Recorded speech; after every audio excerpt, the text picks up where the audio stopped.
Shalom. Shalom. Sekali lagi shalom. Shalom. Selamat pagi Bapak Ibu terkasih. Di dalam nama Tuhan Yesus Kristus, kita bersyukur kalau pada pagi hingga siang hari ini kita boleh bersama-sama memuji Dia, menyembah Dia, dan mendengarkan firman yang akan disampaikan oleh hamba-Mu Bapak Alen. Kita bersyukur kita telah melewati tahun 2020 bersama dengan Tuhan, karena kasih setianya yang luar biasa di dalam hidup kita. Dan pada tahun ini juga tahun 2021, kita percaya bahwa Tuhan tetap menyertai kita semua di dalam kasih-Nya. Di masa prapaskah ini kita mau bersama-sama Tuhan melewati padang gurun yang besar. Tuhan begitu baik, begitu setia dalam hidup kita. Apapun kesalahan kita dan dosa-dosa kita, Dia sungguh mengampuni kita. Di dalam Yesaya 1 ayat 18 dikatakan, walau dosamu merah seperti kirmisi, akan menjadi putih seperti salju. Bila dosamu merah seperti kain kesumbar, akan menjadi putih seperti bulu domba. Sungguh luar biasa Tuhan kita. Mari Bapak Ibu terkasih, kita mau persiapkan hati kita untuk bersama-sama memuji Dia. Kita mau katakan, Bapakku yang baik, Kau sangat kucinta.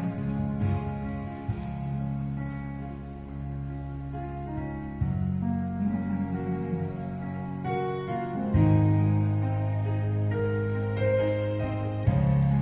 Bapakku yang baik, Bapakku yang baik, Kau sangat kucinta. Kau sangat kucinta, lebih dari segalanya di dalam hidupku. Bapakku yang baik, Kau sangat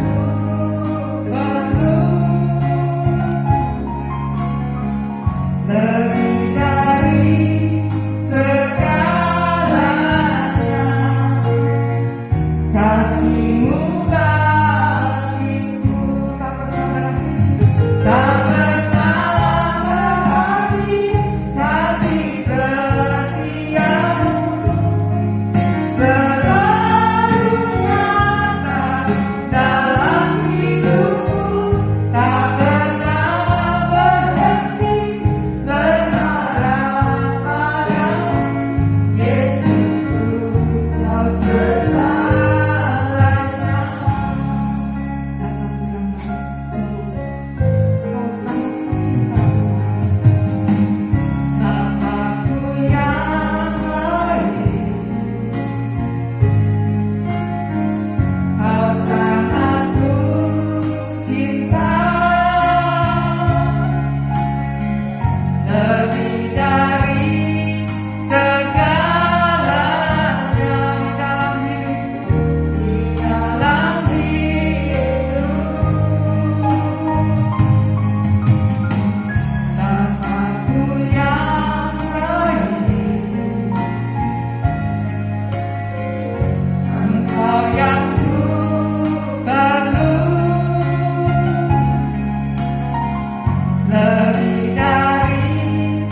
Engkau hadir di tengah-tengah kami, Tuhan. Kehadirat-Mu sungguh nyata di tengah-tengah kami. Kami yang berada di tempat ini sungguh merasakan hadirat-Mu. Kami percaya teman-teman kami pun yang berada di rumah masing-masing juga merasakan hadirat Tuhan. Di saat kita memuji Dia, Dia bertahta di atas puji-pujian kita. Bila 2-3 orang berkumpul di dalam nama-Mu, Engkau akan hadir di tengah-tengah mereka. Itulah kasih Tuhan yang Dia berikan bagi kita semua. Di saat ini Tuhan, kami mau tetap memuji dan memuliakan Tuhan. Kami tetap mau menyembah Engkau Tuhan di dalam roh dan kebenaran. Sertai kami selalu Tuhan, dari awal, pertengahan hingga akhir. Doa pagi Santa Clara pada hari ini, kami selalu rindu untuk memuji dan menyembah Engkau Tuhan Yesus. Terima kasih Bapa, terima kasih Yesus, terima kasih Roh Kudus. Kemuliaan kepada Bapa dan Putra dan Roh Kudus, seperti pada permulaan, sekarang, selalu, dan sepanjang segala abad. Amin. Mari Bapak Ibu terkasih, kita mau bangkit berdiri, kita mau memuji Tuhan. Kita mau katakan hari-hari yang kulalui bersama dengan Tuhan, bersama dengan Yesus.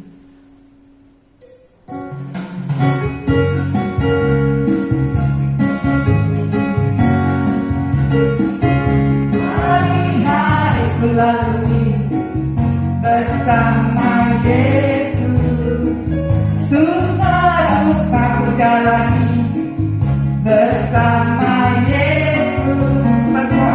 Persoalan pencobaan kan ku hadapi bersama Yesus, juru selamatku. Hari-hari ku lalui bersama Yesus, suka duka ku jalani bersama Yesus.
Tuhan berkata di atas puji-pujian kita, dan Dia mencurahkan kuasa-Nya.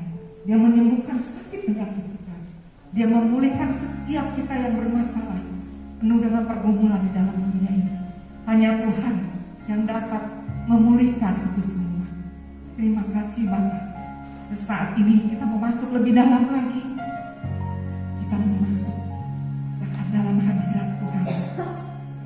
Kita mau katakan, Tuhan, Engkaulah pengharapan, Engkaulah juru selamatku, Engkaulah pengharapan. Hanya kepadamu Tuhan kami berlindung.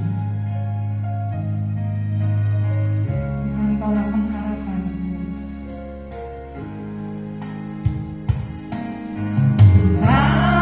Engkaulah pengharapan.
sabdamu yang menyembuhkan, sabdamu yang memulihkan setiap kami. Kami mau duduk diam di bawah kaki-Mu Tuhan. Kami mau setia untuk mendengarkan sabdamu Tuhan. Karena sabdamu sungguh merupakan berkat bagi kami semua untuk menjalani kehidupan yang saat ini penuh dengan kesulitan, penuh dengan kekhawatiran, tapi bersama dengan Engkau kami akan melewati ini semua. Karena Engkau satu-satunya pengharapan kami. Karena sungguh Engkau Allah yang selalu menyertai kami, memberikan kami kesehatan, perlindungan, dan berkat yang luar biasa dalam hidup kami. Terima kasih Bapa, berkacaralah lewat hamba-Mu Bapak Alek, pakai lagi turut dengan apa yang Engkau kehendaki. Terima kasih. Kemuliaan kepada Bapa dan Putra dan Roh Kudus, sekarang selalu dan sepanjang segala. Amin.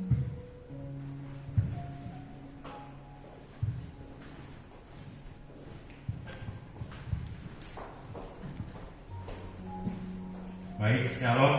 Selamat pagi, selamat ketemu kembali di doa pagi santai Clara. Kita tadi sudah memuji Tuhan, memuliakan Tuhan, dimana lagunya pasti disesuaikan dengan tema kita. Yakni kita mau dalami tentang pengharapan. Apa sih itu pengharapan? Seringkali di dalam kitab suci yang lebih terekspos itu 3: iman, pengharapan, dan kasih. Yang paling penting yang mana? Kasih katanya. Sekarang kita koreksi. Kalau kita tidak memiliki iman yang oke, kira-kira kasihnya bisa tereksplor nggak? Bisa dibagi nggak ke orang? Pasti menjadi pertanyaan. Kalau saya tidak mengalami kasih Tuhan, gimana saya mesti bagi? Ya, pasti itu harus kita dalami lagi tentang imannya dulu. Yang pertama. Yang kedua, tingkatannya mulai naik, namanya pengharapan. Pengharapan itu apa sih? Di dalam iman, di Ibrani 11 disebut iman adalah dasar dari segala sesuatu yang kita harapkan, tetapi bukti dari yang nggak kelihatan. Jadi yang namanya iman itu seperti itu, kita mengharapkan sesuatu dan kita imani, itu pasti dapat sama kita. Hanya persoalannya semudah itukah, segampang itukah? Ini menjadi renungan buat kita, karena kita mau mendalami proses tentang pengharapan. Ya, ketika kita menjadi orang yang beriman pasti punya pengharapan. Terlebih sekarang situasi pandemi, di mana kita aja sekarang semua pakai masker semua. Artinya ya kita harus mengikuti prokes dari pemerintah juga. Yang artinya kita yakin lewat iman nggak bakalan kena. Iya sih, yakin. Tetapi kalau kita juga bisa menjaga diri, alangkah baiknya. Karena apa? Bukan untuk diri kita semata, tapi juga untuk lingkungan kita. Ya, sekarang kita mau dalami tentang pengharapan yang saya kutip dari Roma bab yang kelima ayat 1 sampai dengan ayat yang kelima, yang bunyinya demikian. Judulnya di situ memang hal kebenaran, tapi nanti kita dalami tentang pengharapan. Ya, sebab itu kita yang dibenarkan karena iman, kita hidup dalam damai sejahtera dengan Allah oleh karena Tuhan kita Yesus Kristus. Oleh Dia kita juga beroleh jalan masuk oleh iman kepada kasih karunia ini. Di dalam kasih karunia ini kita berdiri dan kita bermegah dalam pengharapan akan menerima kemuliaan. Dan bukan hanya itu saja, kita malah bermegah juga dalam kesengsaraan kita. Karena kita tahu bahwa kesengsaraan itu menimbulkan ketekunan, dan ketekunan menimbulkan tahan uji, dan tahan uji menimbulkan pengharapan. Dan pengharapan tidak mengecewakan, karena kasih Allah telah dicurahkan di dalam hati kita oleh Roh Kudus yang telah dikaruniakan kepada kita. Demikian firman Tuhan. Syukur pada Allah. Ya, kita mau renungkan prosesnya seperti apa. Tadi saya bilang iman, harapan, kasih. Katanya yang paling penting kasih, tapi balik. Kasih ini adalah buah dari iman. Kalau kita nggak punya iman, bagaimana kita bisa berbicara tentang kasih? Kalau kita tidak memiliki, sulit juga kita berbagi kasih. Oke? Yang pertama kita lihat saudara, dibenarkan karena iman. Artinya ketika kita dekat sama Tuhan, karena kita tahu Tuhan adalah luar biasa buat kita, ya kita boleh memahami kasihnya, kita bersukacita. Yang dijelaskan di sini adalah kita mampu hidup di dalam damai sejahtera. Di dalam Tuhan kita ketemu itu, di dalam Tuhan kita yang namanya damai itu pasti selalu hadir. Tinggal koreksi sama kita. Kita lagi pandemi, masih ada sukacita nggak? Padahal kalau kita lihat, kita dengar di luar, pasti orang itu banyak ketakutan, kekhawatiran, segala sesuatu yang tidak menentu sampai kapan selesai. Yang tadi biasa jalan-jalan sekarang diam di rumah. Sekarang yang biasa diam di rumah ditambah dengan keheningan, kesepian di jalan, kira-kira ikutan juga mas stres? Sedikit kan? Sekarang balik. Ketika kita punya iman, haruskah kita khawatir? Itu menjadi perenungan buat kita. Terus kalau kita punya iman di rumah ngapain aja? Situasi di luar memang jelek, kita harus mengkoreksi itu untuk diri kita sendiri.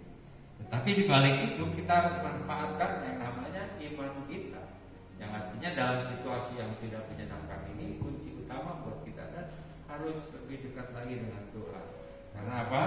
Buahnya damai sejahtera karena sekalipun situasi di lingkungan kita itu tidak mensupport kita. Ya kalau koreksi dengan kehidupan saya yang hidupnya sudah pelayanan penuh, sekarang harus direm di rumah doang. Kira-kira stres nggak? Kalau dipikirin pakai logika stres. Bayangin punya dikasih sama Tuhan mobilnya udah mobil sehat. Persoalannya tahun ini mobilnya nggak keluar. Nah, kalau lagi bulan punya pengennya apa? Tuhan kirimin dong Tuhan supaya apa? Supaya kalau kemana-mana itu ya ada ketenangan, kalau mobilnya mobil sehat. Tapi kenyataan sekarang buktinya 1 tahun ini cuma dipanasin doang di garasi. Ternyata tidak sejalan dengan pemikiran kita. Yang artinya apapun itu ya tetap harus kita bersyukur. Syukurnya karena apa? Pengharapan dulu kita minta Tuhan, tolong Tuhan kirimin mobil loh yang bagus supaya kemana-mana pelayanan oke. Tapi sekarang suruh direm, nggak bisa kemana-mana. Masih tetap bersyukur nggak? Nah ini satu proses yang harus kita hadapi dalam kehidupan kita beriman. Ya, buahnya apa sih kalau kita beriman? Buahnya adalah jelas kita memperoleh kasih karunia pada ayat yang kedua. Di dalam kasih karunia ini nyata kita berdiri dan bermegang dalam pengharapan akan menerima kemuliaan Allah. Ketika kita hidup dalam kehidupan sekarang ini pasti punya pengharapan. Kalau sekarang pengharapannya tadi saya sudah bilang, kalau bisa cepet dong berlalu. Persoalannya sampai kapan kan nggak ada yang tahu. Kalau dilihat atau didengar dari pakar-pakar, kayaknya bisa sampai lama loh. Kenapa? Pengharapan kita udah sampai sekarang nih. Apa? Vaksin sudah tiba. Setiap kita berbondong-bondong di vaksin, betul? Yang punya keyakinan. Tapi ada juga yang dipelesetin juga membuat tidak yakin dampaknya bakal begini. Padahal balik lagi pengharapan kita sudah satu tahap mulai naik. Artinya untuk menetralisir virus kita diinjeksi dengan vaksin, tujuannya supaya kita bisa melewati masa seperti ini. Terus tanya, pengharapannya sampai kapan ya? Kalau udah divaksin harus divaksin lagi enggak? Terus masih bisa kena penyakitnya enggak?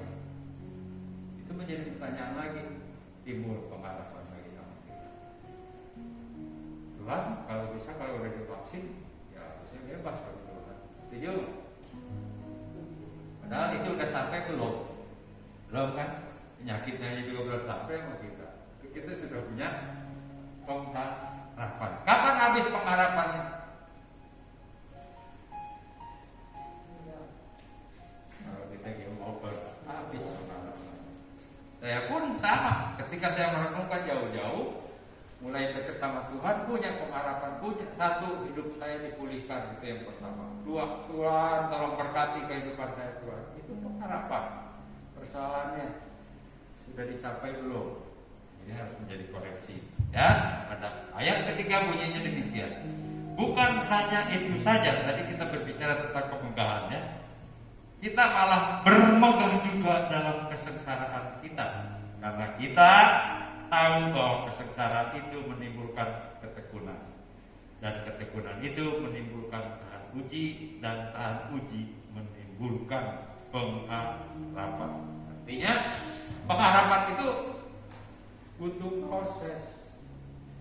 Kita bilang berbagi kasih gampang. Betul, berbagi kasih kalau kita sudah punya, bagi kasih gampang. Tapi ketika kita mencapai pengharapan kita, ternyata di sini jelas butuh yang namanya proses. Ketika kita dekat sama Tuhan, kira-kira banyak godaannya enggak? Banyak. Ketika kita lagi bertumbuh, godaannya sama teman-teman pemuji ini, kalau jadi pemuji banyak pak intrik-intrik ribut. Banyak yang gak cocok, banyak juga. Itu baru pemuji.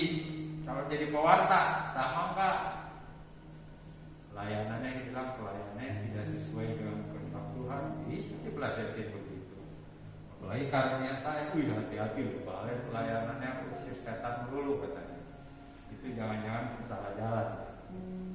Itu pun terjadi, ya.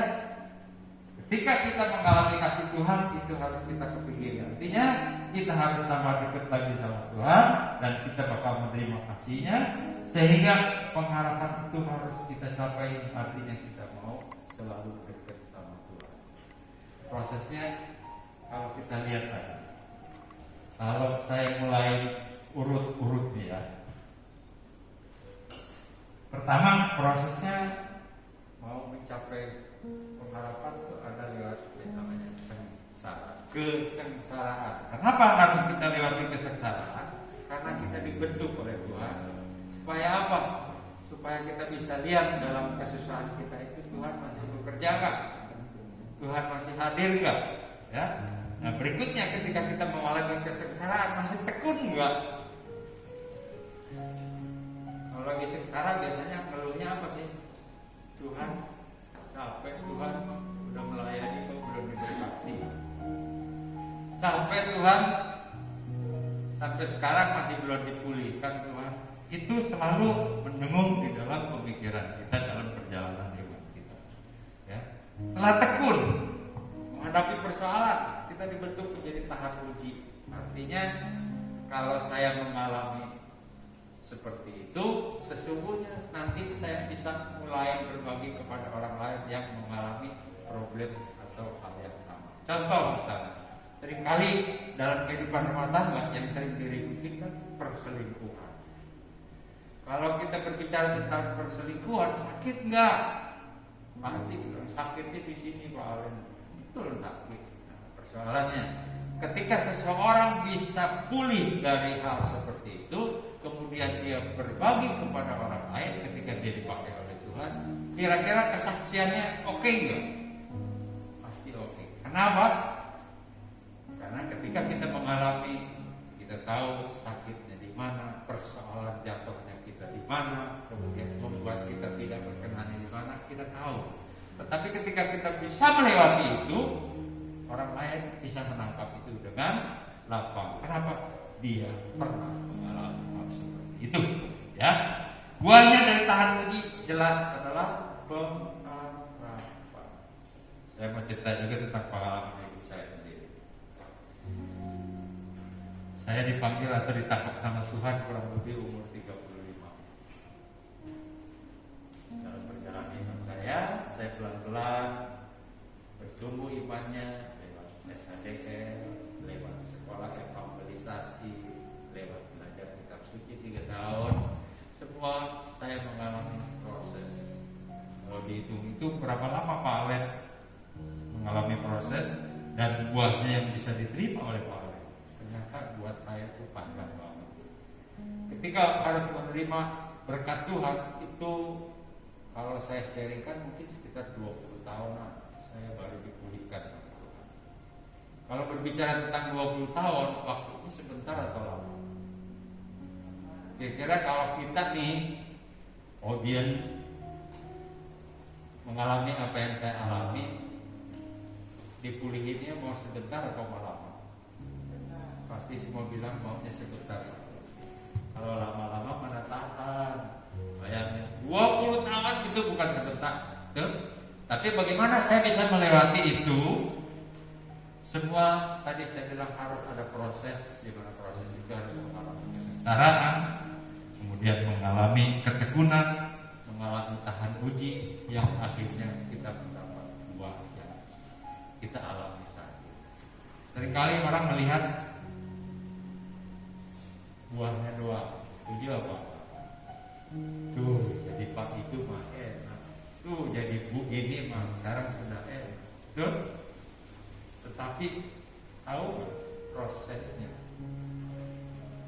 Seringkali nggak tahu prosesnya sakitnya seperti apa.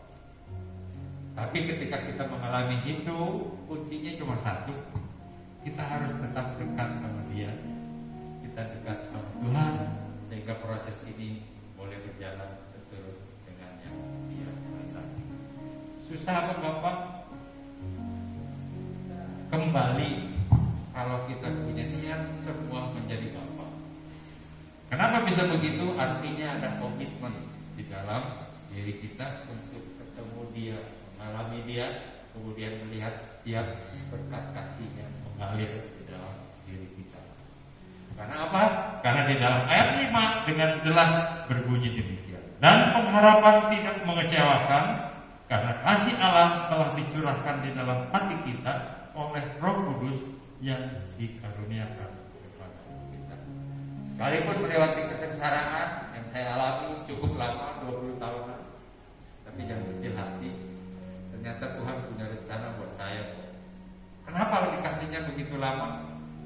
Karena setelah saya lewati, saya mulai mengerti apa yang Tuhan mau dan Tuhan berikan dalam kehidupan saya. Ternyata ada satu karunia yang luar biasa yang Tuhan siapkan buat saya. Jadi bukan semata-mata berkat yang Tuhan pulihkan, tapi justru karunia itu kalau dipikir-pikir termasuk ya, langkah juga, ya, sehingga Tuhan membentuk saya supaya boleh bekerja di ladangnya menggunakan karunia yang Dia berikan kepada saya.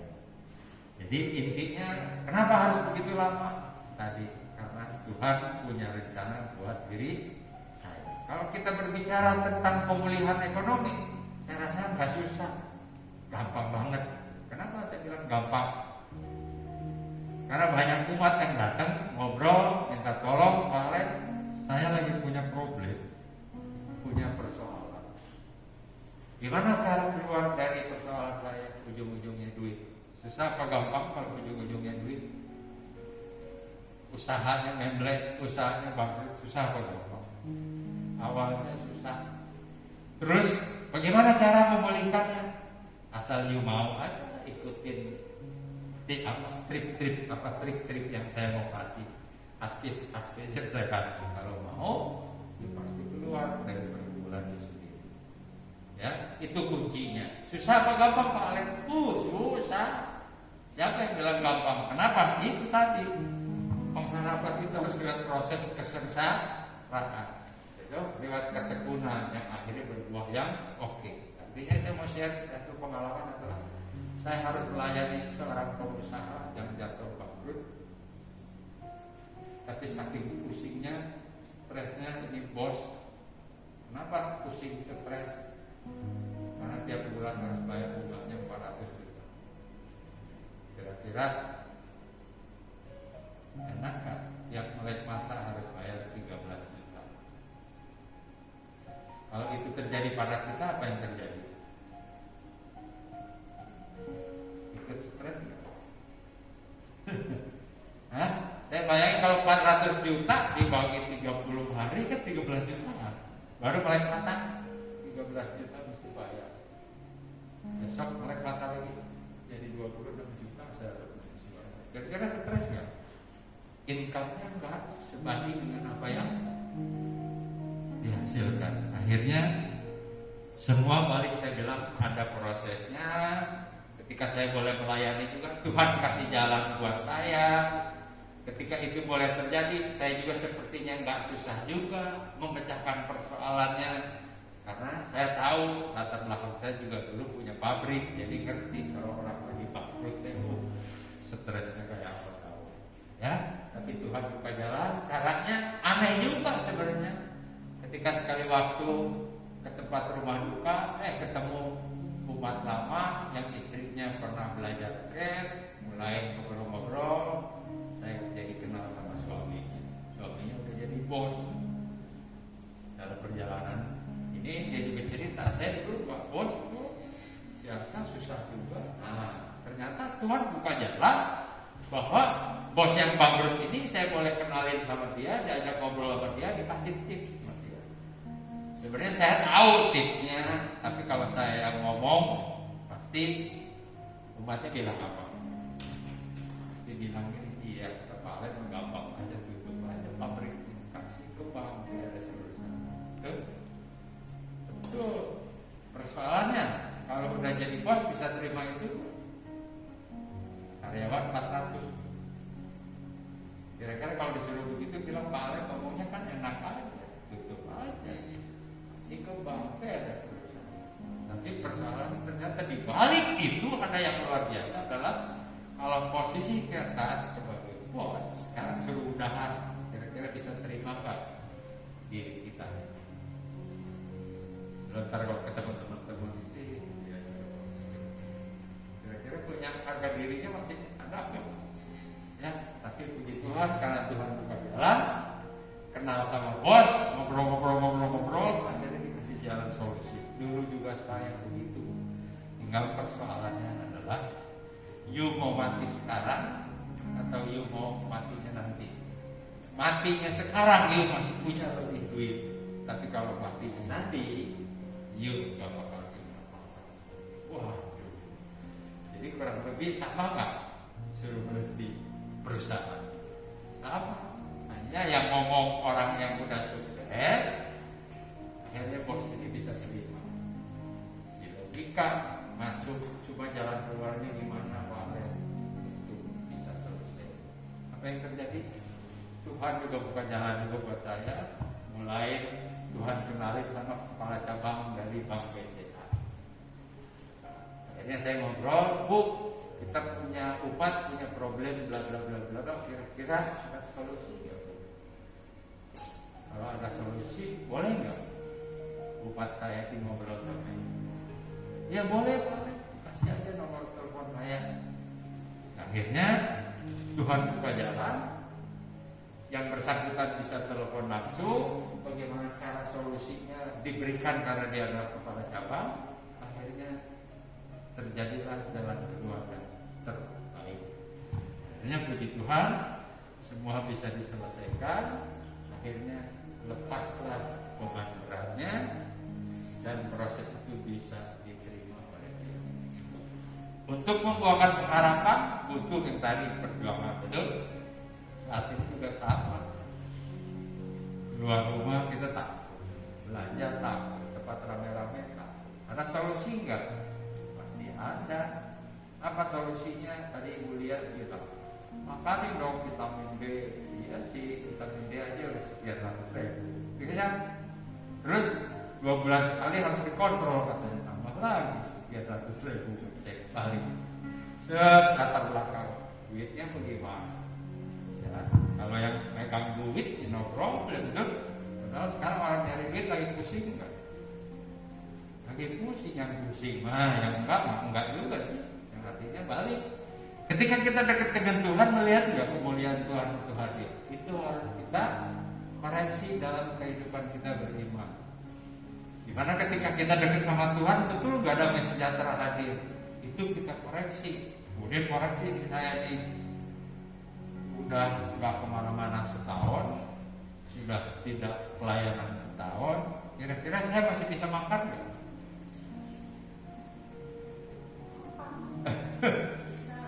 Masih bisa makan. Terus lihat, Pak Alen stres gak pelayanan. Pasti kan tidak dapat income karena hidupnya dari pelayanan. Dipikir lagi, sama juga seperti yang disebut oleh teman saya juga, seorang pembicara bilang, ketika dia nanya, Pak masih sehat? Padahal dia bilang hebat ya, masih bisa hidup. Padahal tahu hidupnya dari pelayanan. Tidak tahu ketika dari pelayanan semua ditutup semua, stres mah logika nyambung. Jadi balik, kita punya pengharapan yang pelihara siapa? Tuhan. Betul nggak sih Dia yang menyediakan segala keperluan kita? Kalau betul, itu menjadi cerminan iman kita bahwa kasih karunia-Nya hadir dan kita kasih pengharapan hadir. Amin. Cuman diingat ya, ketika kita dalam proses pengharapan, kita harus lewati proses yang salah. Kita harus tekun, harus tahan uji, nanti buahnya akan kita terima. Sekalipun lama, pasti itu yang terbaik buat kita. Kenapa saya berbagi kesaksian hidup ini juga? Karena saya yang mengalami itu semua. Dan buahnya sekarang pun walaupun tidak kemana-mana, ya tetap sukacita karena Tuhan tetap pelihara saya, sehingga hidup saya pun menjadi damai dan sejahtera. Lawannya, kalau kita tidak punya pengharapan, satu, kita menjauh dari Tuhan. Kenapa? Pasti kita teriak sama Tuhan. Tuhan, kenapa ini terjadi? Tuhan, kenapa ini sampai ke Indonesia? Tuhan, kenapa hidup ini jadi susah? Mulai timbul ketakutan. Kalau udah ketakutan, apa yang lagi timbul? Kita kecewa. Kok punya Tuhan, tapi enggak jagain supaya virusnya enggak sampai. Kalau yang udah melayani pasti marah. Tuhan, aku sudah melayani, tapi kok jadi susah begini? Bisa terjadi? Bisa, ya. Kemudian buahnya depresi. Setelah depresi pasti kehancuran. Jadi tinggal kita yakin.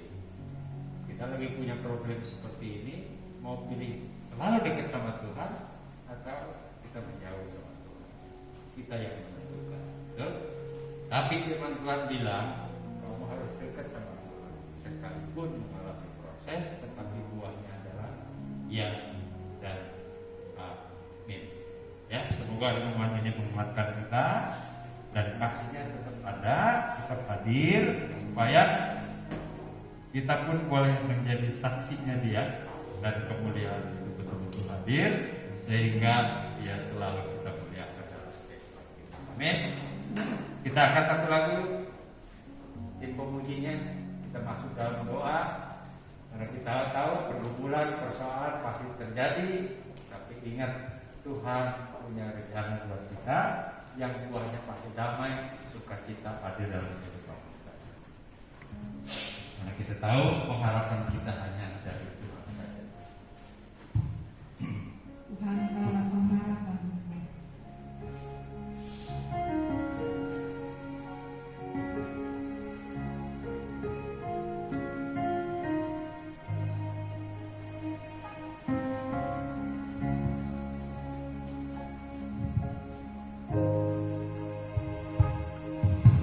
Tuhan,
demikian tadi menjadi ungkapan iman kami Tuhan.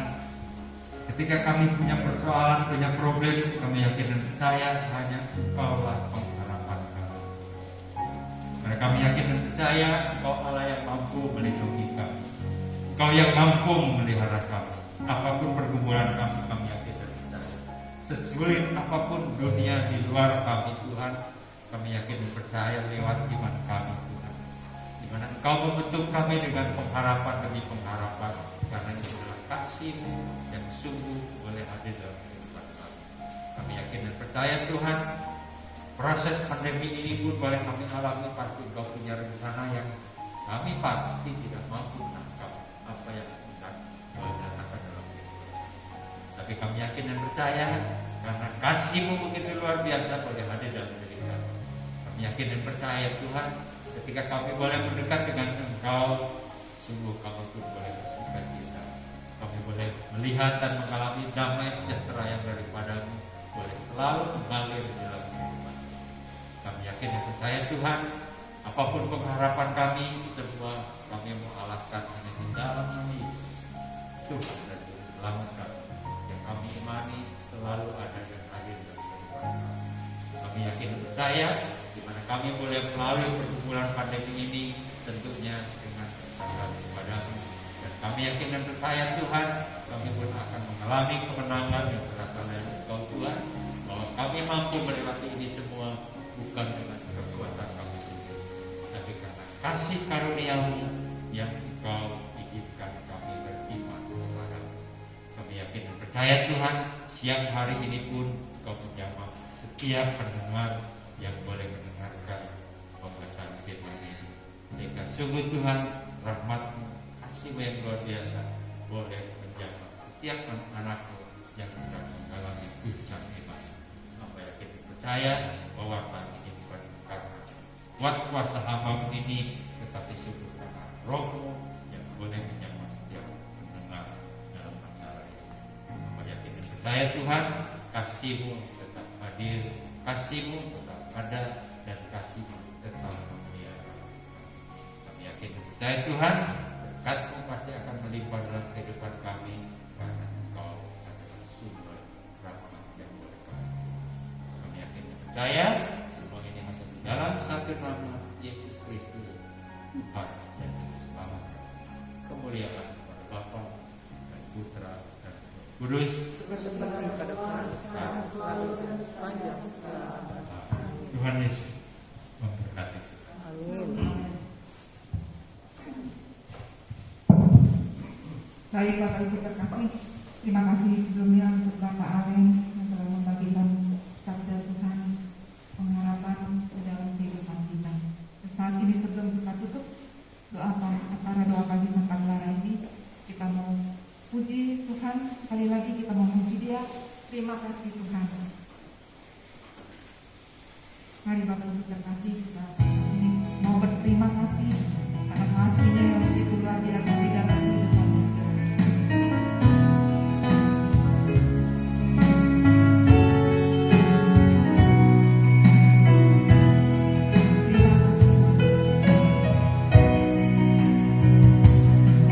Terima kasih Tuhan untuk kasih setia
berjumpa kembali 2 minggu yang akan datang di doa pagi Santa Clara lewat virtual, lewat online. Terima kasih. Tuhan